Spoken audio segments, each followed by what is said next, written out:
بچوں سے ہمارا یہی کہنا ہے، جوانوں سے ہمارا یہی کہنا ہے کہ دین کی حفاظت کرتے ہوئے، شریعت کی حفاظت کرتے ہوئے عزاداری انجام دے۔ عزاداری بھی جزء عبادت ہے، جزء اسلام ہے، لہذا اس کو اس طرح سے انجام دے کہ جس طرح سے اہل بیت علیہ السلام نے ارشاد فرمایا، جس طرح معصومین علیہ السلام کے ارشادات ہیں۔ حضرات مومنین السلام علیکم ورحمۃ اللہ وبرکاتہ۔ فلک پر ہلال محرم نمودار ہو چکا ہے اور لکھنؤ میں جس طرح سے عزا کا سلسلہ جاری ہے، جاری رہے گا، اور اسی حوالے سے یاد غم رفتگاں کے عنوان سے انجمن رضا حسین جو مجالس منعقد کرتی ہے، اس سلسلے میں ہم بات کریں گے آفتاب شریعت عالی جناب مولانا سید قلب جواد نقوی صاحب قبلہ سے، جو مجالس سے مسلسل برپا ہو رہی ہیں، اس سے کیا پیغام اور کیا میسیج جاتا ہے، جو کہ ہماری لکھنؤ جو کہ شہر عزا ہے، شہر ادب ہے، یہاں سے کیا پیغام ہونا چاہیے ان مجالسوں کے حوالے سے۔ بسم اللہ الرحمن الرحیم۔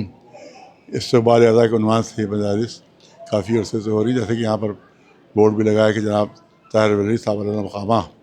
یہ 1974 کا زمانہ، 74 اس وقت کچھ فساد وغیرہ ہو گیا، جس کی وجہ سے کچھ جلوس پر پابندی لگ گئی تھی وہاں پر، اور مجلسیں جو تھیں تو وہ اس دوران ہی بھی یہ مجالسیں ہوئیں۔ ہاں، انہیں طاہر جلوی صاحب قبلہ نے ان مجلسوں کو یہاں پر جو ہے وہ اس کی بنیاد ڈالی، اور انجمن رضا حسین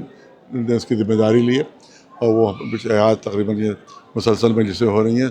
تو اس کا کافی طویل عرصہ گزر گیا، تقریباً 50 سال ہو رہے ہیں۔ اور ہاں، پھر اور جب والد کے انتقال کے بعد سے میں بھی مسلسل اس مجلس کو پڑھ رہا ہوں، تو مجھے بھی شاید پڑھتے ہوئے 39 40 سال سے کچھ ہو گئے پڑھتے ہوئے، اور دیگر علماء بھی یہاں ماشاء اللہ خطاب کرتے رہے ہیں،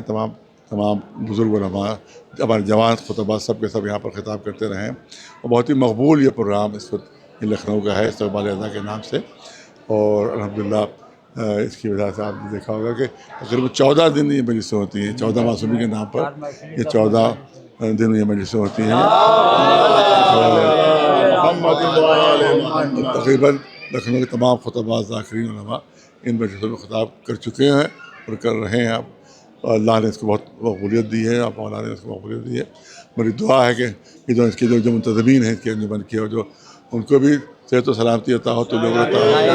جو مرحومین ہیں ان کو بھی جوار رحمت میں اللہ عطا ہو، اور عزاداری ہمیشہ انشاءاللہ اسی طرح سے بڑھتی رہے، آگے بڑھتی رہے، کیونکہ یہ وعدہ الہی ہے انشاءاللہ، نہ عزاداری کبھی کوئی روک سکا ہے انشاءاللہ، نہ آئندہ کبھی روک سکے گی انشاءاللہ۔ سب کے لیے ہماری دعا ہے کہ سب کو جو ہے مولا جو ہے وہ دینی دنیاوی دونوں ترقی عنایت فرمائے، بحق محمد و آل محمد۔ آخر میں ایک سوال میں اور کرنا چاہوں گا، جو کہ انجمن ہائے ماتمی کا سلسلہ اب شروع ہو جائے گا عشرہ اولیٰ کے بعد، یعنی تیجے کے بعد، تو انجمن ہائے ماتمی کے لیے کیا پیغام ہونا چاہیے، خاص طور سے ان نوجوانوں کے لیے جو رات رات بھر شب داریاں کرتے ہیں اور اس عظیم عبادت میں مصروف رہتے ہیں؟ دیکھیے، ظاہر ہے کہ عزاداری جو ہے اس کا ایک مقصد ہے، اور عزاداری جو ہے وہ کربلا والوں کی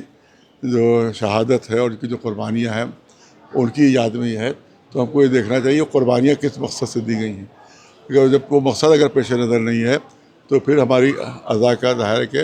وہ مقصد عزا جو ہے وہ ختم ہو جائے گا، وہ ہے شریعت کی حفاظت، وہ ہے دین کی حفاظت، وہ اسلام کی حفاظت، وہ بھی طالبات اہل بیت علیہ السلام کی حفاظت۔ لہذا عزا میں، عزاداری میں، مجلس و ماتم میں اس بات کا دھیان رکھنا چاہیے کہ کوئی بھی ایسا عمل ہمارا نہ ہو کہ جو مرضی اہل بیت کے خلاف ہو، جو اسلام کے خلاف ہو، جو شریعت کے خلاف ہو۔ ایسا کوئی بھی عمل اگر ایسا ہوگا تو پھر وہ اہل بیت اس کو قبول نہیں فرمائیں گے کہ ہم نے تو اس کے لیے جان دے دی ہے، اور تو ہمارے نام پر اسی چیز کو تم جو ہے وہ ختم کر رہے ہو، تو اہل بیت اس عزا کو قبول نہیں کریں گے جو ان کی مرضی کے مطابق نہ ہو، اور ان کی شریعت کے، اسلام یا دین کے خلاف کوئی بھی عمل وکیل کے کارگاہ میں قابل قبول نہیں۔ شاید بچوں سے ہمارا یہی کہنا ہے، جوانوں سے ہمارا یہی کہنا ہے کہ دین کی حفاظت کرتے ہوئے، شریعت کی حفاظت کرتے ہوئے عزاداری انجام دے۔ عزاداری بھی جزء عبادت ہے، جزء اسلام ہے، لہذا اس کو اس طرح سے انجام دے کہ جس طرح سے اہل بیت علیہ السلام نے ارشاد فرمایا، جس طرح معصومین علیہ السلام کے ارشادات ہیں، اسی کے لحاظ سے یہ عزاداری بھی انشاءاللہ ہونا چاہیے۔ بہت شکریہ۔ ہم انجمن رضا حسین کے تمام اراکین کی جانب سے آپ کے شکر گزار ہیں کہ آپ نے زحمت اٹھائی اور ان مجلس کو خطاب کیا۔ بر محمد و آل محمد صلوات۔ بسم اللہ، عبادت